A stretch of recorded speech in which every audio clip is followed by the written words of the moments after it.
Hey there, everybody. Welcome to the Android Central Podcast. It is episode number 196 for Thursday, August 31st, 2014. Welcome back. Welcome to the show. Yes, we are going a day early this week. August 31st. August 31st? Wait, is it August? No, July 31st. I had the number right. That's the important. I was already going to say, wow, July has gone by quickly, but August too, while I was at it. This giant thing in front of my face here is throwing me off. I put it on top of my mic to make me look more professional or something. No, it supposedly cutouts the popping. Did that work? Did you hear any popping? Only intentional popping. Yeah, I'm not sure it completely fixes it. Anyway, what's going on? Phil Nickinson. I edit AndroidCentral.com with these guys. Andrew Martinick in Seattle. Hello there. Hey, you know what I just thought of, Andrew, as we were giving Richard a hard time for the high-pitched whatever in the background. You have F-18s buzzing around Seattle today. Yeah, exactly. I think they start up again at 1:30. So they were testing. The Blue Angels are here for a thing we call Seafair, and so they were doing practice runs around downtown from 10 to noon. The first time I heard it, I thought it was just a really low-flying plane, like a airliner, and then I saw them swirling around in formation. It was kind of crazy. So I went up to the roof and listened to them for a while. My Blue Angels. They're based here in Pensacola. So I hear. Like, they're mine. That makes me feel good about myself. I don't know. It's actually pretty cool because I can see them out the window when they practice a couple times a week. It's pretty neat. Yeah.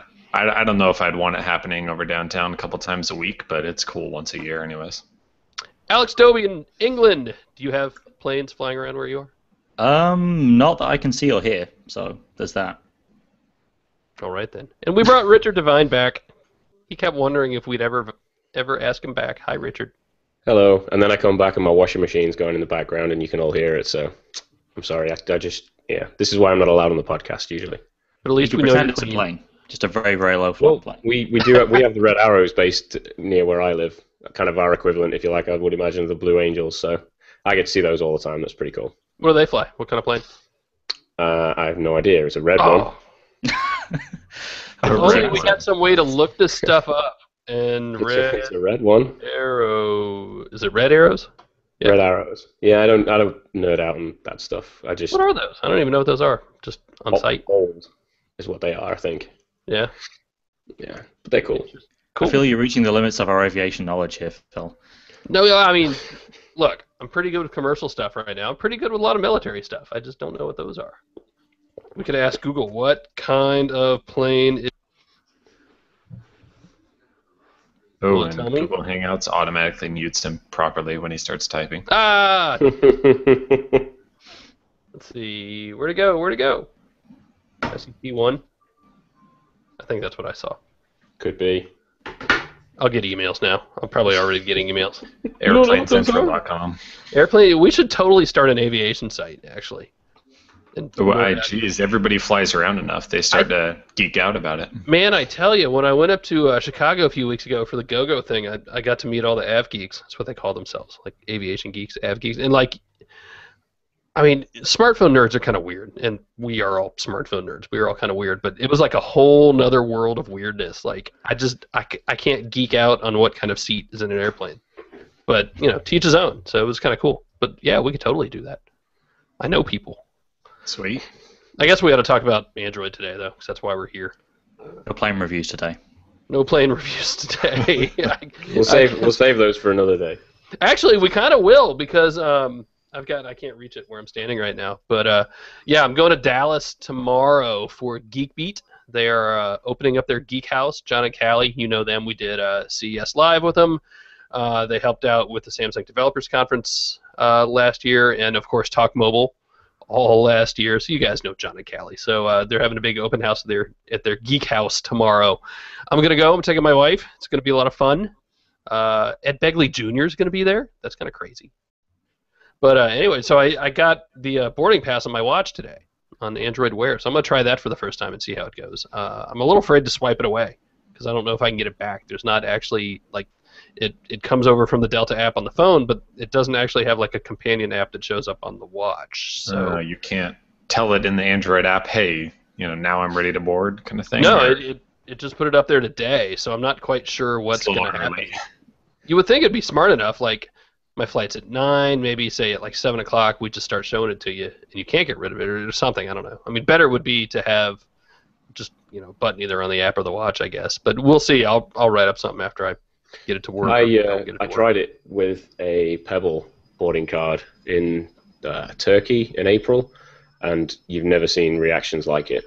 It's like the guy at the gate just looked at me as I put my watch under the scanner and was like, "What do you want me to do with this?" So, that'd be more interesting for me. It'll work because it's just a QR code, isn't it? The same as on the phone. It'll be. I'd be more interested in the reactions of people who may have not come across these kind of things yet. I think doing pretty much anything on a smartwatch, you're going to get those kind of reactions, at least for the next year or so. It's going to be, depending on like how you do it, it might be a weird like angle too. I'm trying to think. And those scanners aren't always. I mean, they're usually thin. They're made to slide a phone or a piece of paper underneath. I'm not sure. Not always. I'm thinking more about the positioning. Like sometimes they're top down, and you can just stick your arm under it and you're good. Sometimes they're bottom up, so I'd have to like put my wrist on there upside down, and that would be kind of weird. And then the TSA ones are usually facing toward you, so I guess that shouldn't be too towards bad. you at an angle a little bit. Yeah. So I don't know. It'll be interesting. Do you need something like that on your smartwatch? I mean, is it that hard to pull your phone out and make sure you've got it, make sure it's right there? No. I think the answer, do you need anything on a smartwatch, is probably no. A smartwatch is not something that you need at the moment, and that's maybe a problem with the category, and it's never going to be as essential as a smartphone is. It's always going to be tagged on to this device that you're always carrying with you, and it's always going to be a case of if you don't have it or the battery runs out or whatever, it's always not the end of the world because it's always tethered to this larger device that does all the same stuff and more. Everybody listening live, if you can think of something that you have to have in a smartwatch other than, say, a watch, a clock, I mean, throw it in the Q&A and we'll talk about it. But, I mean, I can't think of anything. That's debatable whether you need to have the watch in most cases for a clock.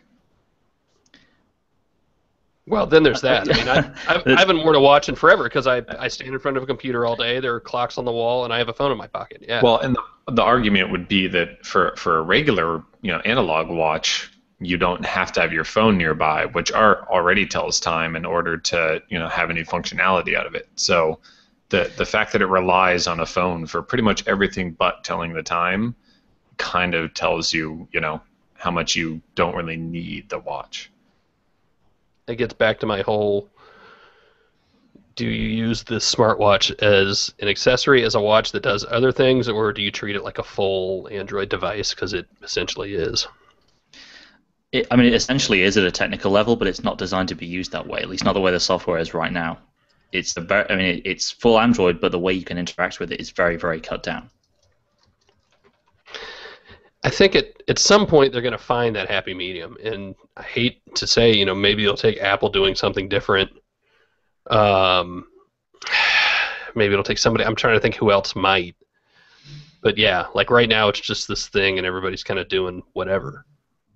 And at least Google's there, like giving people direction, and I think Google will have more direction once it matures a little bit. Once we get, maybe with the L release, when they update the software, they're going to be like, hey, here's all this cool stuff you can actually do now, and here's the way we think you should do it. It's awesome that everybody's been doing this stuff, but it's been kind of wonky. I don't know. We'll see. It'll be interesting. I hope. Mm-hmm.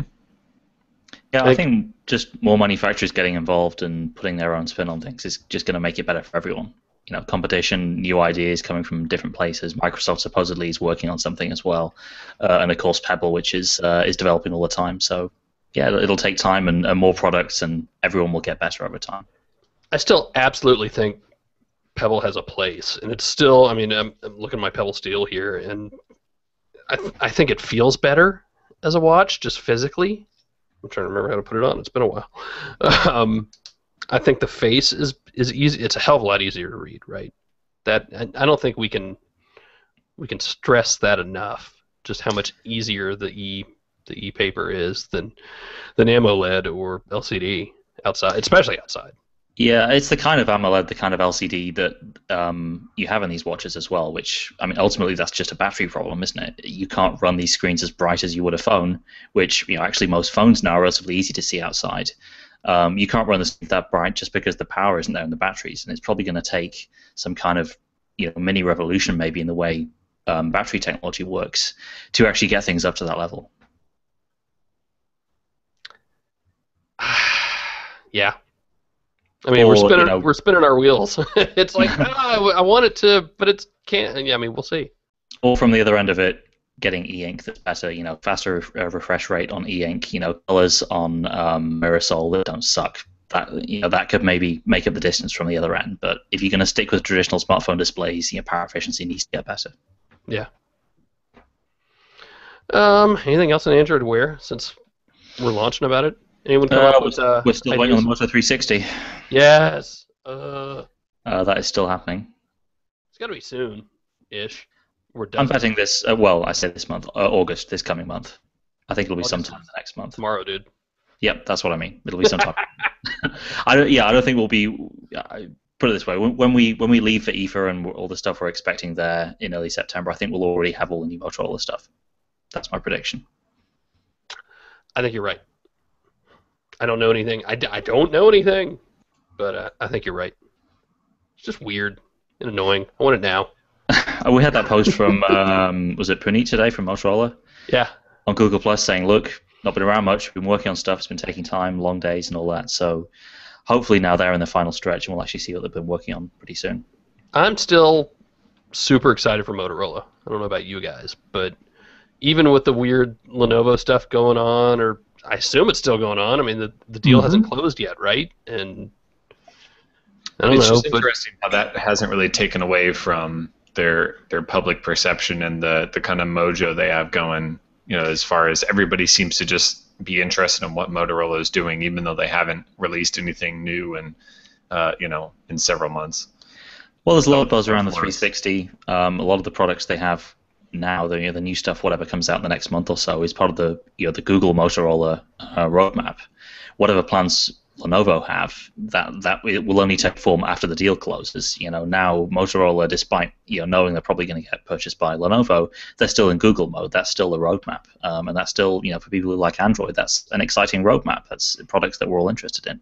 And actually, think back to like a year ago when on the Google calls you would hear them say, on the earnings calls you would hear them say, look, there's this roadmap of stuff that we have to finish making for Motorola. We're not, and obviously they're like, we're not crazy about it. It's costing a lot of money, but we have to finish it because, we have these deals that were made a long time ago and we absorbed them. So yeah, there's probably some of that going on. The question is, what's Lenovo going to do? Are they going to nuke whatever awesomeness Motorola's been doing? Are they going to let Motorola keep going? I would absolutely hope they are. And we saw some executive shifts this week, which may or may not mean anything. I don't really know.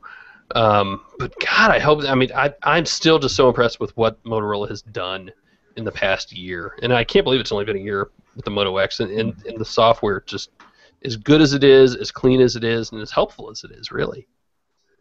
I think a lot of that roadmap stuff that we dealt with through last year was a lot of agreements with carriers to ship a lot of specific devices. So you would hope that there'd be no, although there's no reason for Lenovo to hold on to that, whatever Google Motorola stuff is happening, if there's not carriers involved, you would hope that, Lenovo would see those go through, because they obviously see some value in Motorola's products and name.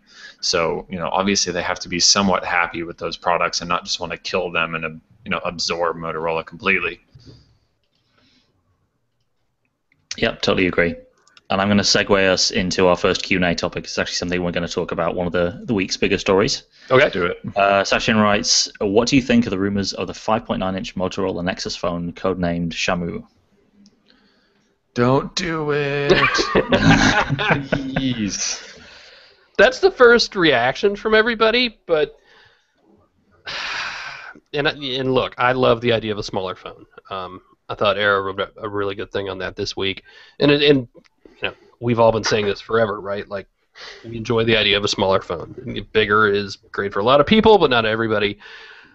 But Motorola, at the same time, has been able to do. I mean, look at just how svelte is the word I'll use. The Moto X was, and the G and the E.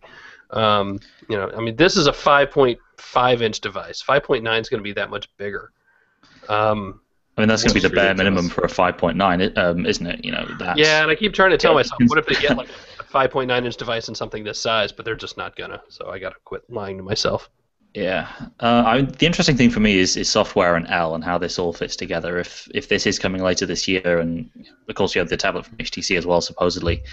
But if you're making a conscious decision to make this size of device as a launch Nexus phone for L, then you've got to think then how does that tie into what is new in the software? What have they got prepared that is makes shipping the Nexus phone for that generation of Android something that big? I don't know. I don't necessarily have the answer to that, but it's just interesting to think about. I thought you did a really good job explaining the things that need to go into that, right? If you're going to have this, and L is 64-bit compatible, right? Yep, and that wasn't me. That was Jerry. Is that Jerry? Okay. Sorry, Jerry. That's I think Sorry, what I just wrote. take credit, I Jerry. wrote It's it, more but weird. I didn't- You guys are interchangeable to me at that point. It's like, all right, here's this one awesome. One of the awesome guys wrote it. Whatever. They're all, no, sorry, Jerry. It's Jerry's day off. That's why Jerry's not here today. No, yeah, I thought Jerry did a really good job laying that out. Here are the things we know. Here are the things we think we know. Here are the things that we're 99.9% sure we expect to see with the full L release, and 64-bit's one of them because Google said so. But maybe there's a surprise out there. I don't know. It's gonna be And interesting. even from the standpoint of 64-bit processors, we're kind of struggling to see what processor they would go with. Qualcomm's not ready until the beginning of 2015. NVIDIA's not ready for chips in phones that are 64-bit, and so that's kind of questionable too. And it's really, really odd. What is this phone going to be, and what is it actually, going to mean as far as the hardware spec that they rely on for the next year or so as a development device. Yeah, the only other possibilities are, I think Jerry mentioned Intel, and Intel in phones has always been kind of a crapshoot. We'll see if Jerry was saying that probably wouldn't want to have an Intel chip in what you would call a reference device, and I probably agree there. The other one is 99% MediaTek. of everything else is ARM. Yeah, MediaTek, they have something 64-bit, but I think the roadmap they were specifying for that when they announced it, it's basically an 8-core A53, I think. So it's 8 of the lower-powered 64-bit ARM chips. And that's probably not going to be ready until the end of the year. The other one is Samsung, and you're never going to put a Samsung chip in a non-Samsung phone, so that's kind of out immediately. Or they might just make it 32-bit. If they just want to sell a phone, they'll put anything in it. The Nexus 7 2013 didn't have anything particularly groundbreaking in it hardware-wise. There wasn't anything that you needed in there to have a reference tablet that did a certain thing. It was just a tablet they could sell. So maybe they're just going to do that. They'll stick a Snapdragon 805 or whatever in there and call it a day. What if they did and I, how much I hate saying phablet, but an oversized phone, and then hold off till next year on something more normal? They could do. I don't know. This is the thing that I can't really work out. If they did that, they would pretty much have to keep the Nexus 5 around for at least another 6 months until Silver or whatever it is, Yeah. if it's still happens.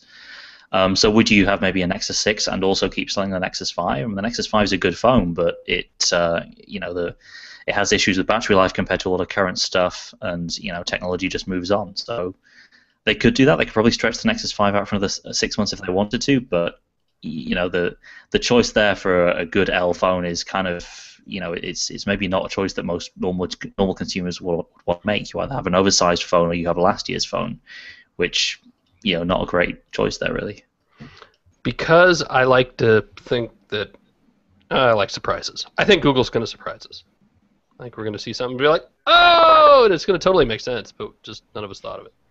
They're like, oh, it's a 4.9-inch phone. Somebody just hit the wrong number on the keyboard.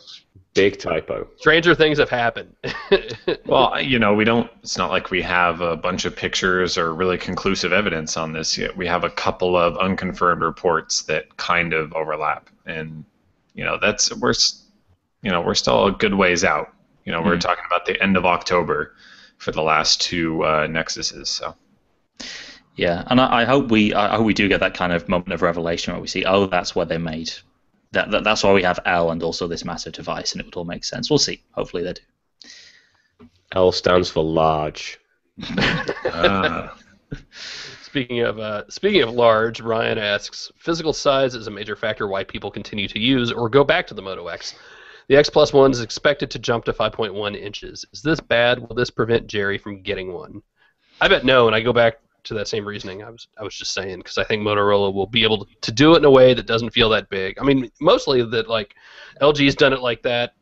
I would even argue Samsung's done it. You know, these larger smartphones that are, you know, just not quite feeling that large. And it's about shape and materials too, not just screen size.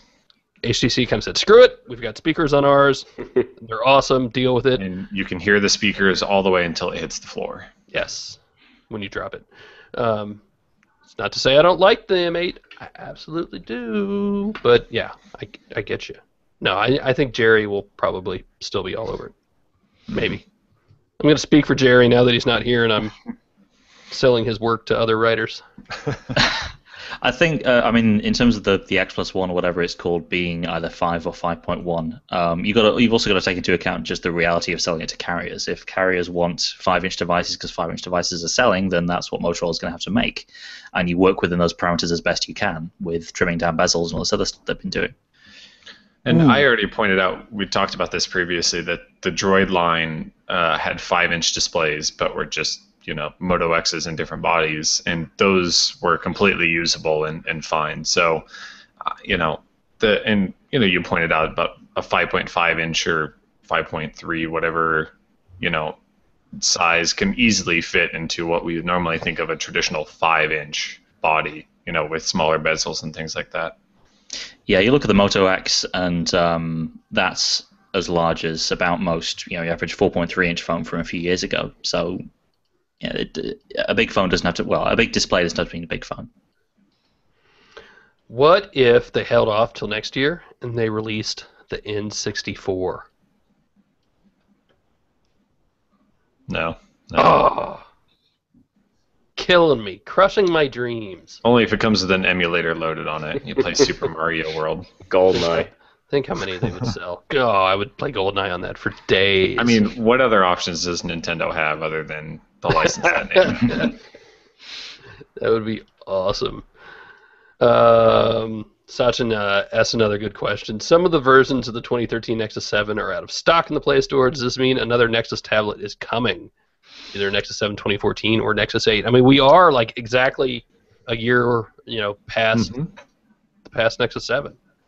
Well, the whole thing is we didn't really talk about this, you know, the last 3 months that the Nexus 7 has been in and out of stock, because devices go in and out of stock, and it's always been, you know, the 32 gig white Wi-Fi model is out of stock, and then that one's back, and the 32 gig black LTE model's out of stock.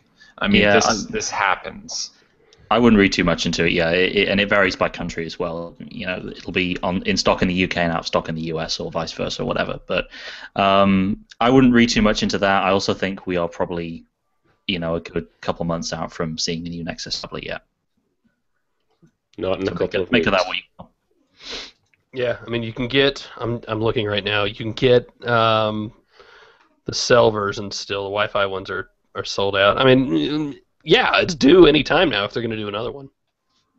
And I mean, you can still walk into pretty much any T-Mobile store in the country and buy one too. I don't think they're shortchanged. You're not seeing them go on fire sales at $150 or something like that to get rid of stock. We're not quite at those levels yet. And I don't think we're going to be seeing one in a couple of weeks at this HTC event in New York, as people were sort of suggesting today. God, Unless it's running Windows. That was annoying as hell. All right, so here's the inside baseball, folks. I've had a look at this stuff. When somebody says, "Hey, HTC just sent out invites to this thing," look at who said that, right? If it's kind of a general news site, you know, awesome, cool. But then look who else starts saying, "Hey, we got an invite," right? When Android sites are not saying they get an invite, and Windows Phone sites are saying, "Hey, we got an invite," that's probably a pretty good sign. And if the first words out of your mouth are HTC and the Nexus 8 event, you know, stop and think about all the other recent Nexus events. And I was thinking just back, like that ASUS event that showed off the Nexus 7, right, guys? Come on. yeah, no, it's. I mean, thinking back, the only Nexus E event that was done by the manufacturer was actually the Galaxy Nexus.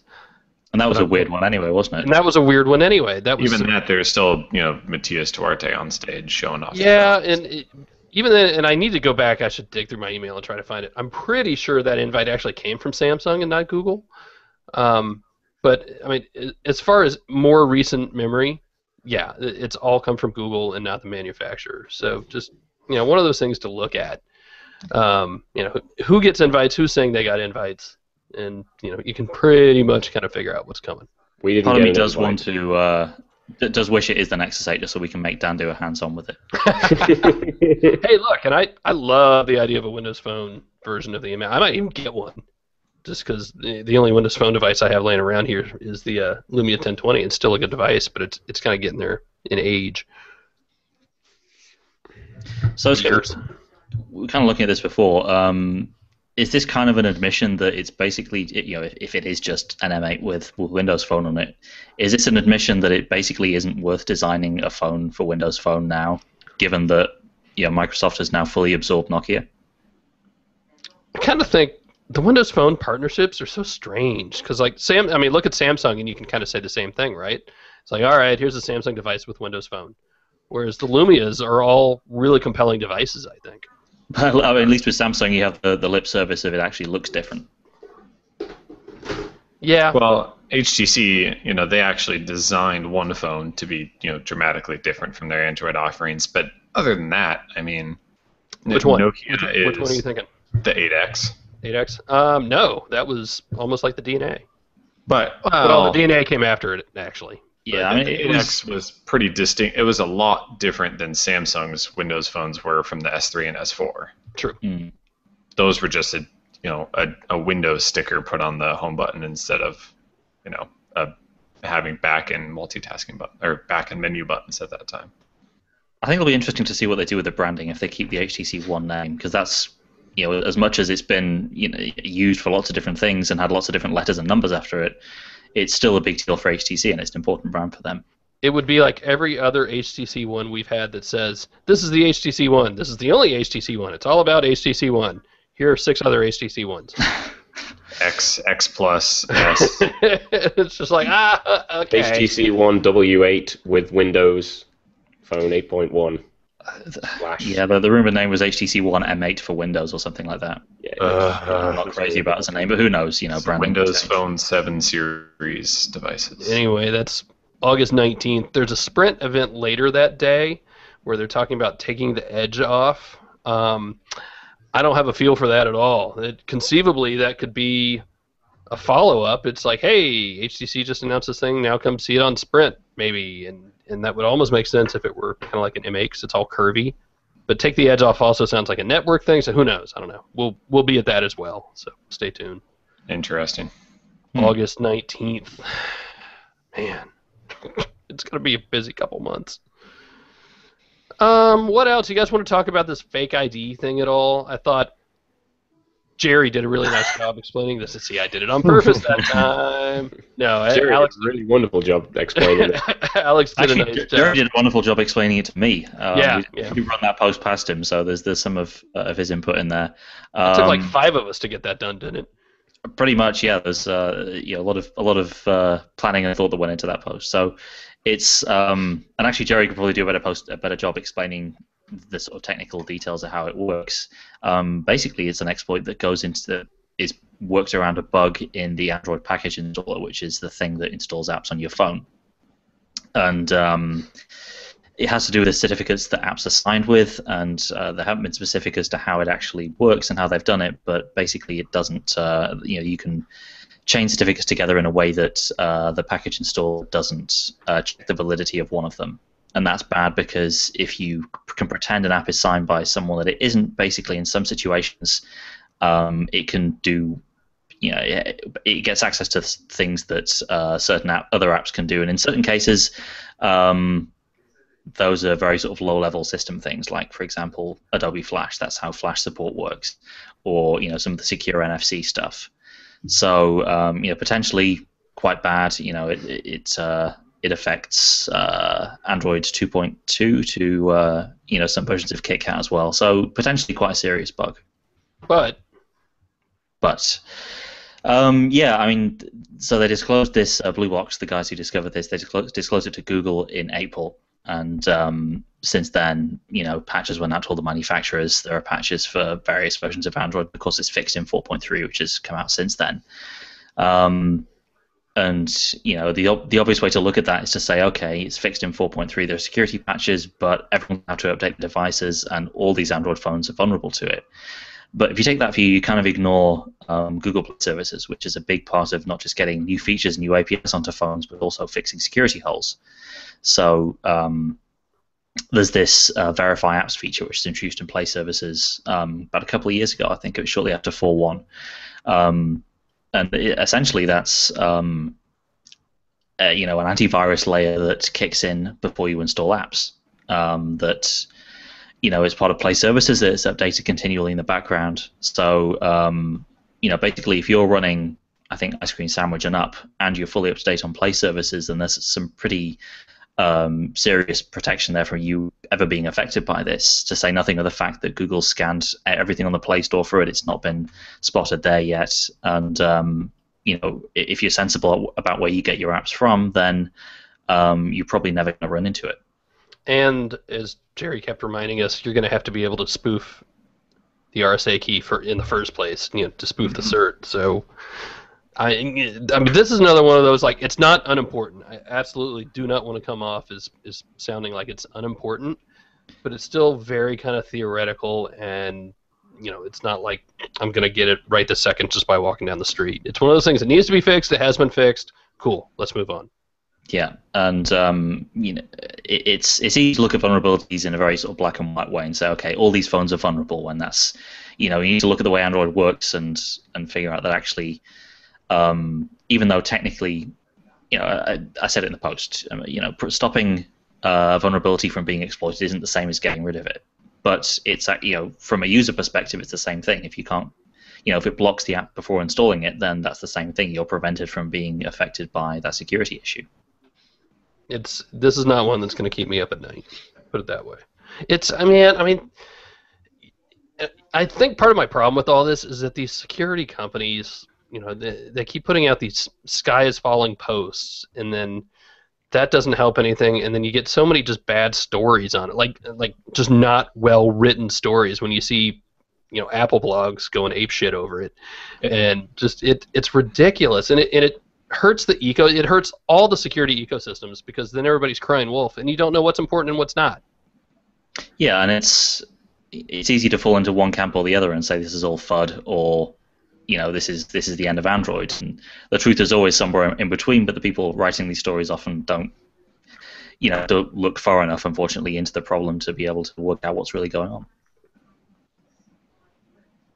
Richard fell asleep. He's that not worried about it. Jerry says I'm fine, so you know what? Alex contributed a little bit as well, but the sky is not falling. So no, the sky is absolutely not falling. We'll survive. Looking through the Q&A here some more. Here's an interesting one from Ahmed. What would brick my Galaxy S4, rooting or ROMs? Either one potentially. Yeah, as to which one's more likely to break your phone, it's probably easier to break a phone just by rooting it, just because of the things you could potentially do. Normally with a bad ROM, you can just restore through recovery or whatever. I tell you, that's my favorite thing about Nexus devices, is that you can just unlock them, flash, not whatever, but, easily flash things back to stock as long as you don't screw up bootloaders. It's right before we started today, I just updated my Galaxy Nexus with factory firmware because it needed to be updated. I did a Nexus 4 this week, and it's like, I know how to do it. It's so easy to do. You just, done. Phil's back in 2012. I really was. Go ahead, Phil. My answer would be go to the forums, find the tutorials in the forums, ask questions if you need help. Don't be afraid to do that. The biggest issue doesn't come from trying to do one specific thing, but it's doing it incorrectly when you're relying on some root method that requires an exploit. because then you're looking at situations where you're, touching things that don't need to be touched, and if you hit the wrong things, it can flip the switch and make it harder to restore. But in most cases, Samsung devices, you're usually going to be okay hooking up the keys and forcing it back to stock firmware. Yeah, or Odin's the other one, the unofficial one. It varies from manufacturer to manufacturer, right? Samsung's pretty easy. LG is difficult, but it's a weird kind of difficult where if you have the right stuff, it's just a case of arranging things in Windows in the right way that you can flash the phone, because it's all Windows based and kind of archaic. HTC, and you've got your RUUs, which are really, if you can get hold of them, then getting better at locking that stuff down. But like Phil said, nothing is as easy as a Nexus to restore back to stock. And it teaches you, we've talked about this before, but it really kind of teaches you how to do these things, and what fast boot is, and what you do in fast boot that's a little different from ADB, and how these things talk to each other. And I still think it's important to learn, because I've done it too. I used to hack the crap out of my GS3, and I would follow all these things and not really understand what was going on. After a while, I started to learn a little more about it and figure it out, but I just follow the instructions as best I could. But if something went wrong, it's just kind of like, well, now what? I don't know. That's why I like the Nexus, and that's why I think it's really nice the phones are so good now that you really don't have to worry about hacking into it. Jerry wrote that thing a few weeks ago, if you haven't read it, about how it kills us when people say, root your phone to make it faster. No, that's not quite how it works. Mm-hmm. That's worth reading if you haven't. What else? What else is going on with the Q&A? Oh, here's a good one. We haven't written about this, and I'm actually going to walk over and grab my watch in a second. Wes asked, do you have any experience with the Pogo pins and the G-Watch tarnishing? The gold coating has almost completely worn off mine, and I'm worried about the longevity, having only owned it for a couple weeks. I'm going to go find mine and look. Alex, how's yours? Let me look. It looks okay so far. Rubbing up against your arm all the time. Yeah. It's a bit of gunk in there, but it looks okay, and it still charges. So, here's mine. I don't know if you can see. You can almost see the two in the middle there. Where is it? Down here. A little discolored, but as far as I can tell, it's working. I wonder if, like a pencil eraser, if you get it in there, will that clean it up a little bit? I don't know. So is it just a coloring, or is it actual? Supposedly it is affecting its ability to charge for some people. Because early adopters. That's not a good answer on my part. I think if you buy something like this, it should work, and if it doesn't work, you should be able to send it back. Absolutely. And we've heard other issues with the Samsung charger where people's chargers or their watches have snapped off, and to me that's just another example of thing I wrote a few weeks back. Smartwatch chargers right now are pretty terrible, and if the Moto 360 comes along with a good wireless charging option, that's going to be yet another reason to choose that over the competition. Yeah, the one thing that we've kind of talked about, I'm getting the Samsung one here and I think I'm putting the charger on it. Live on air, Phil's about to break his gear live. Oh, it's not the right charger. I got the wrong charger. No, you're really going to break it. So much crap on my desk. No, just remembering, because it's got a little tab on it like this, and just remembering to pull from that tab hopefully helps. I don't know. You gotta be careful with that stuff, and Samsung needs to get it right. Absolutely. On the other hand, kind of like the. Go on. I was going to say, you never hear about anyone breaking a USB port on a phone. No. Really? Although, it happens. I haven't broken the back of my Nexus 5 putting it on a Qi charger either. Ooh. And how many of us have broken, I was just going to say, how many of us have broken Pebble anythings? Because it's just a cable. The cable will barely stay on there in the first place. It's not a very good cable, but at the same time, it comes away pretty easily. It doesn't, you're not requiring to pull anything, are you? So. What else in the Q&A? That was a good question. Sorry we hadn't talked about that in a while. Or at all. Ooh, that's an interesting idea. John would like to have a phone book on his smartwatch. Oh, like a Yellow Pages kind of phone book.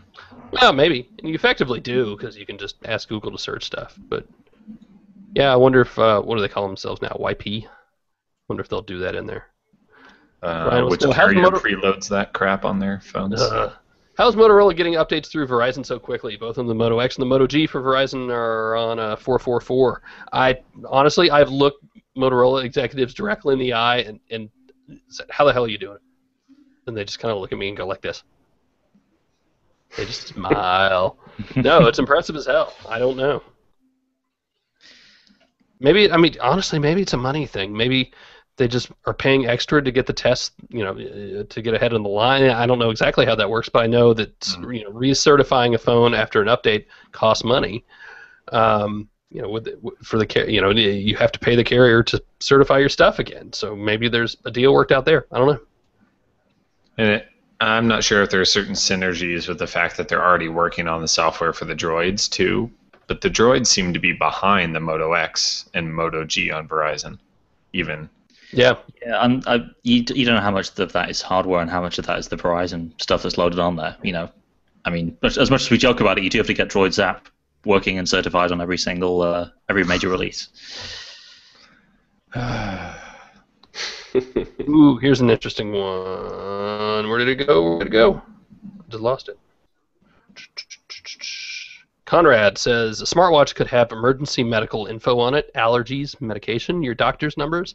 It could, but that's not the sort of thing, especially if it's allergies or medicine you have to have or whatever. That's not something I want on a device on my wrist that has a battery or has a screen that could get broken relatively easily. And you'd have to teach like an EMT how to use the damn thing to find it in the first place. Yeah, I mean, I guess you could engrave it on the back, but that's still not the same as just one of those medical bracelets that you see it, you know what it is, you know it's going to be. I wouldn't trust it to some device with less than a day of battery life. Yeah, and there's just a problem of smartwatches becoming better known before that's even useful. I mean, it's not going to be one of the first things that you would check in a medical situation. Yeah, I mean, people are just starting to kind of understand how to put owner information on the lock screen of your phone. So, your phone can be locked, but it can, have an emergency contact number when it starts it up. If you're in a car accident and, you have a G Watch on, I don't think anybody is thinking to pull up your G Watch and try to swipe through it to look for medical information. No. Bronislav, see if I got that right, asks, is it possible that Google will release a new version of the Android L preview before releasing the stable version? I can't remember if we've talked about this, but I know we've talked about it internally. I don't think so. And I hope that they don't spend time coming out with a new release if the current release has the APIs implemented in the way that they want developers to implement them. I don't want them to spend time, creating a stop point where they're going to release new factory images that have, more of the proper design or, animations are different. That's a waste of time. I mean, they're not going to release new images just so the user experience is different, or bugs are fixed, or whatever. If they do, it's going to be because the APIs have changed and they want to let developers get up to speed on that. Which the whole point of the APIs is that they don't change that rapidly. So we would hope that they wouldn't change in the last 2 months. Yeah. Yeah, and again, I mean, it's when you hear L developer preview, think app developer. Don't think phone developer. That comes. Right. I think we answered a question about that last week about what the L developer preview meant for manufacturers. And look, there was that question in the Fireside chat at I/O where they were saying, look, because a lot of stuff is out in the open now, we don't have to be as secretive with keeping code to ourselves. We can work a little bit more closely and a little bit more openly with chip vendors and phone makers as well. So just because it hasn't happened yet, there's plenty of time to come before the public release of L. It wouldn't surprise me if things did start to make their way out to manufacturers a little bit more quickly than they would have under previous releases. What do you guys think about this? Was it French group, Iliad, that it's making a bid for T-Mobile? Like, everybody wants to buy T-Mobile all of a sudden, except for the one company we all said, it's Sprint, and like that never has been officially official, but nudge, nudge, and wink, wink. I think that we should say, so Iliad is a French conglomerate kind of group that also runs a carrier in France that's small and just launched a few years ago. But they offered to buy a majority of T-Mobile for $15 billion in cash, which is kind of nice for T-Mobile. I think that they have a better chance, honestly, than I think most carriers have a better chance of picking it up than Sprint does. There's no antitrust situation going on if a French carrier. Oh, and there goes. I told ya! There they are! That's way louder than my washing machine. I'll just I let love you know. that sound. And like Actually, these windows are like thick and double pane. Anyways, yeah, there are issues with Sprint buying T-Mobile from a regulatory standpoint. There are basically no issues from a French company buying a controlling stake of T-Mobile from a German company. We need to remember, Deutsche Telekom owns a majority of T-Mobile US already. So I don't think that, this isn't necessarily a thing where T-Mobile is going to go like, yay, all right, cash out time. Let's go, get that bank wire set up for $15 billion. But I think Ledger would say that. Well, I think he's got plenty of money on his own. Just and throw a briefcase out and off we go. I think that Sprint, introduces via SoftBank, whatever, introduces a lot more regulatory issues than some French telecommunications company picking it up. And it's also potentially problematic for Sprint if it goes that way. Mm-hmm. Absolutely, they got way more to gain from merging with T-Mo than potentially this other than they would have to lose otherwise.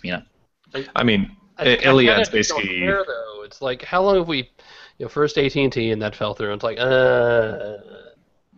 this would basically be, just a different company taking over the reins as a majority stakeholder. They're seeing T-Mobile as undervalued at their current stock price, and they think that they can buy them up and they'll be worth more. It's just not like a combination of a Sprint would be more of a change in the way that Sprint and T-Mobile both interact and work, whereas this would be, this is just a French company owning T-Mobile instead of a German company. I mean, nobody talks right now about how Deutsche Telekom influences T-Mobile US's operations. They just think about T-Mobile US as a company.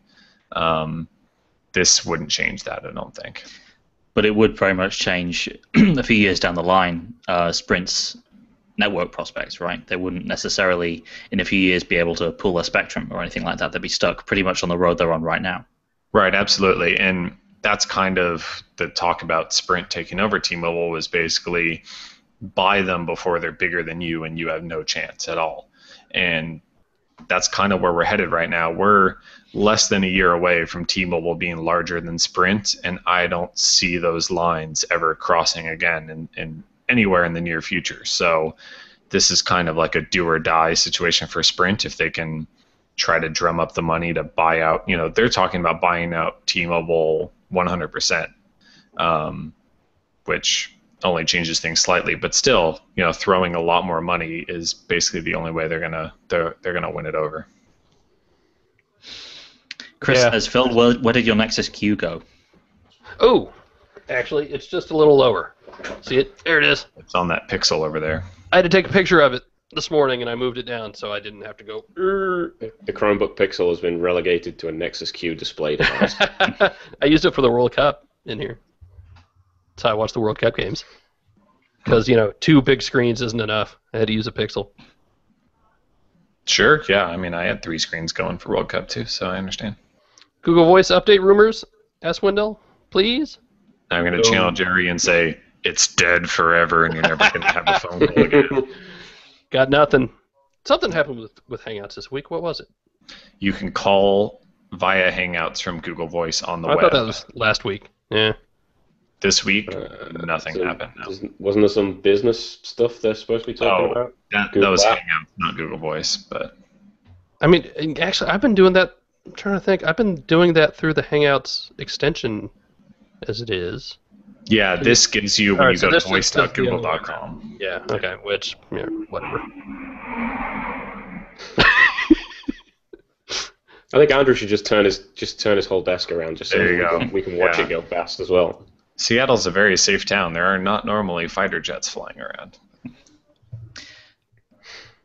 I was thinking, perhaps with what's going on in the world, that's not as funny as I just thought it was. But damn it, I'm keeping myself in a good mood this week. There you go. It's for a parade. Everything's good. I tell you guys what I did Saturday. I What did you do Saturday? saw Wynton Marsalis Saturday night, which was friggin' awesome. So it's keeping me in a good mood all week. Do you even know who that is, Andrew? Please say Couldn't yes. tell you. Oh my God! All right, everybody listening, whether you're listening live or you're listening later, I want you to go on Andrew's Google Plus page and just send him Wynton Marsalis videos. Okay. Make sure we learn this boy by next week. Sounds good. I'll write up a report for you for next Friday. Yes, that is your homework for the next week. Anything else in the Q&A? Maybe we'll call it a week since we went friggin' 90 minutes last week. We should look. Oh, Message to Alex afterwards. I'm like, dude, you missed it. It was so good. He's like, yeah, I was drinking beer. I've got another good one here. Will we Which see one? a Chrome from Sachin? Will we see a Chromecast hardware update, or do you think we'll get an Android TV set-top box from Google instead? I think we talked about that's this. exclusive. Yeah, didn't we talk about that a little bit last week? I don't recall. I mean, does Chromecast need an update for what it does? Yeah, that's the question, isn't it? What is it? Not What would particularly. it do with a hardware update that it doesn't do now? I mean, You could I'm- talk about maybe support for faster Wi-Fi networks, support for higher resolutions, maybe at some point. Maybe they do 4K if they could. But Beyond that, it's, really nothing. we're not that far out from the original. I mean, we're 1 year Yep. out from the original Chromecast launch, and so unless they're going to go up to, like you said, faster Wi-Fi and 4K or something, it's not exactly doesn't need any more power or anything like that. No, and if the idea is to keep it cheap, then what you have right now is probably good enough. It's only getting cheaper to make by the day as Sure. they continue to make them. So I mean, And I'm surely if you basically do more with it, it just becomes an Android TV. I'm going to replace all mine with Android TV, yeah, with whatever the set-top box ends up being. I mean, you could see, another 6 months from now, Google just says, okay, now the official price is $25, and that would make more sense for Google than creating a new device and continuing to sell it at $35. Yeah, I don't know. Maybe they could do that. I think if they're just going to keep with the current device, though, and if it is becoming more profitable every month, would you necessarily sell that many more at $25 compared to $35, or would it just be better to keep raking in that money, charging $35 for it, and then with high margins? Yeah, it's hard to say. We don't know what the sales numbers are. They've always said we've sold millions of them. If I could that's change one thing, it would be make it self-powered, like make it all self-contained, so you don't need micro USB to power it. Yeah, and make the USB port not come straight out of the back, so you can Yeah. actually put it up against a wall. Yeah, that too. Something. Dogleg Chromecast. So that it hangs down Exactly. rather than straight out. Well, I guess I That'd should be say good. they give you an HDMI adapter, right? But Right. they're already, that would be one thing to change. Is the kind of form factor is a little awkward depending, it blocks adjacent ports and things like that. That's kind of a problem depending on the set top or the TV you have. But Is that it? I think it's going to do it. I think that's it. That feels like a good place to stick a fork in it, if we will. Hey, they turned the air conditioning back on in my office. It makes me happy. All right, if you want to email us, you can. podcast@androidcentral.com. We'll try to get into some more of those next week. With the live Q&A, awesome. I love the live Q&A. Best Hangouts feature of the past year. Vic and Dotra, wherever you are, on a beach somewhere. Thank you. You can get us all on Google Plus. Search our names. Easiest way to do it. Hey, by the way, if you're into the Instagram thing, and I know a lot of you are, go follow Android Central on there. We're starting to use it more, and I'm going to make these guys start using it more too, because so far it's just been me. It shouldn't just be me. These guys Prepare are for cat pictures. interesting. By Yes, the barrelful. Andrew could be putting pictures of airplanes up there today, or something. I don't know. I could. Yeah. They're just so fast. I tried taking pictures, I swear. It's Actually, tough. I think what I want to do is we'll do some Instagram contests in August, perhaps. That'll be fun. Maybe we'll do that. We're also on Twitter @Android Central. Just go find our names for the rest of us. Follow us there, as we are every week. We are brought to you by shopandroid.com. Call 888-468-6158, or just go to shopandroid.com. Be sure to use that coupon code AC10 at checkout. You will get 10% off your entire order just for listening to the show. That's awesome. Thank you. Thank them. And I think that's it.